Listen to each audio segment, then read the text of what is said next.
नमस्कार और स्वागत है। आज हम बात करने वाले हैं भारत के उन राष्ट्र निर्माताओं की, उन अनकहे नायकों की, जिनके कंधों पर ये देश खड़ा है। और साथ ही हम एक ऐसे भविष्य की कल्पना करेंगे जो उनके सपनों को सच में साकार कर सके। जरा इस बात पर गौर कीजिए, मजदूर आज भी मजदूर हैं। ये एक लाइन नहीं, एक कड़वी सच्चाई है।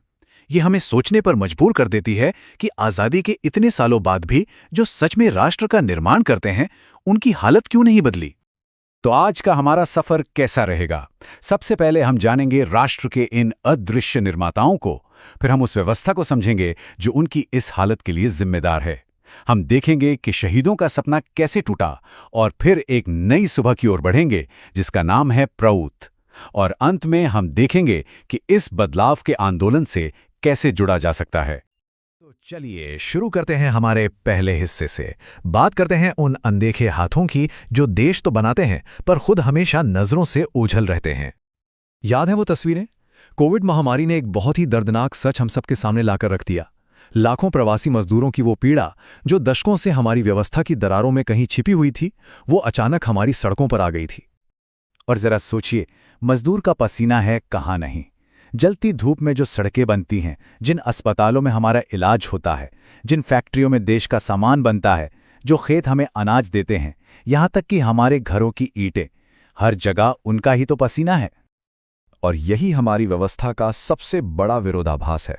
एक तरफ वो लोग हैं जिनकी तिजोरियां इन्हीं मजदूरों के खून पसीने से भरती हैं, जिनके लिए बड़े बड़े उद्योग और महल खड़े होते हैं, और दूसरी तरफ खुद वो मजदूर है जिसके पास ना कोई सुरक्षा है, ना कोई बचत, ना सम्मान, और अपनी न्यूनतम जरूरतों की भी कोई गारंटी नहीं है।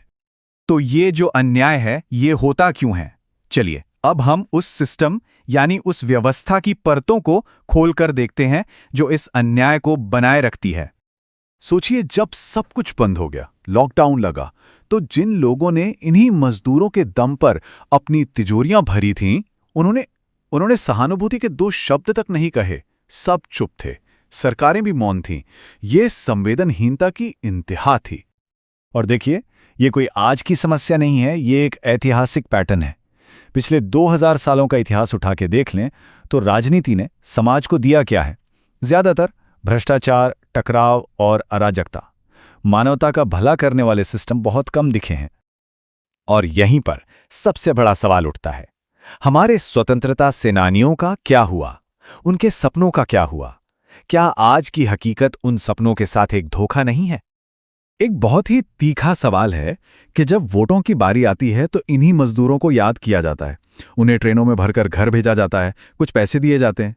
क्या इसी को लोकतंत्र कहते हैं, या ये सिर्फ राजनीतिक फायदे के लिए उनका इस्तेमाल है? और सबसे बड़ा सवाल, वो सवाल जो हमारे दिलों को झकझोर देता है, क्या ये वो सामाजिक न्याय है? क्या ये वो भारत है जिसके लिए भगत सिंह, अशफाकुल्ला खान जैसे हजारों लाखों शहीदों ने अपनी जानें कुर्बान कर दी थीं? ये एक टूटे हुए वादे की याद दिलाता है। लेकिन इस सारी निराशा के बीच कवि बालकृष्ण शर्मा नवीन की ये पंक्तियां एक सोई हुई शक्ति को जगाती हैं। ये एक चेतावनी भी है और एक आह्वान भी। ये याद दिलाती हैं कि मजदूर लाचार नहीं है, वो अनंत शक्ति का स्रोत है। तो फिर सवाल उठता है कि आखिर शहीदों के सपनों का भारत था कैसा? यकीनन एक ऐसा भारत जहां हर इंसान का उसके श्रम का सम्मान हो और शोषण का नामोनिशान ना हो। चलिए अब निराशा से निकलकर एक ठोस समाधान की ओर बढ़ते हैं। और यहीं पर एक नई सुबह की उम्मीद नजर आती है जिसका नाम है प्रौथ। ये सिर्फ एक शब्द नहीं, बल्कि एक नए और न्याय से भरे भारत के लिए आर्थिक लोकतंत्र का एक पूरा दर्शन है। तो ये प्रौथ है क्या? इसका पूरा नाम है प्रगतिशील उपयोग तत्व। इसे ऐसे समझिए कि ये एक ऐसा सामाजिक आर्थिक मॉडल है जिसके केंद्र में मुनाफा नहीं बल्कि इंसान है। सिर्फ इंसान ही नहीं, बल्कि हर जीवित प्राणी का कल्याण इसका लक्ष्य है। इसे डिजाइन ही इसलिए किया गया है ताकि हर तरह के शोषण को जड़ से खत्म किया जा सके। तो ये तो हुई थ्योरी, पर असल में ये काम कैसे करेगा? आइए प्रौथ के उन मूल सिद्धांतों को समझते हैं जो एक न्यायपूर्ण भारत का पूरा खाका तैयार करते हैं। प्रौथ आर्थिक लोकतंत्र के लिए एक बहुत ही साफ 6 कदमों का रास्ता दिखाता है। पहला, हर इंसान की न्यूनतम जरूरतें, रोटी, कपड़ा, मकान, शिक्षा, स्वास्थ्य, इनकी गारंटी सरकार की हो। दूसरा, हर किसी के हाथ में इतनी खरीदने की शक्ति हो कि वो सम्मान से जी सके। तीसरा, जो जहां के संसाधन हैं उन पर वहां के लोगों का हक हो। चौथा, खेती को यानी एग्रीकल्चर को इंडस्ट्री का दर्जा मिले ताकि किसान और मजदूर की आय बढ़े। पांचवा, कोई भी बेहिसाब दौलत जमा ना कर सके, इस पर एक सीमा हो। और छठा, अर्थव्यवस्था का ढांचा एक जगह से कंट्रोल ना हो बल्कि विकेंद्रीकृत हो, सहकारी हो। और जब ये सब होगा तो जो भारत बनेगा वही होगा शहीदों के सपनों का भारत। एक ऐसा राष्ट्र जो न्याय पर आधारित हो, जो हर किसी के श्रम का सम्मान करे और जिसके केंद्र में इंसान हो। तो ये सपना बहुत सुंदर है, पर सवाल ये है कि इसे हकीकत में कैसे बदला जाए। इसका सिर्फ एक ही जवाब है, खुद समाधान का हिस्सा बनकर। इस बदलाव को लाने के लिए सद्विप्रों के एक आंदोलन की जरूरत है। अब ये सद्विप्र कौन है? ये वो लोग हैं जो नैतिक रूप से मजबूत हैं, जो निस्वार्थ हैं और समाज को सही दिशा दिखाने की दूरदृष्टि रखते हैं।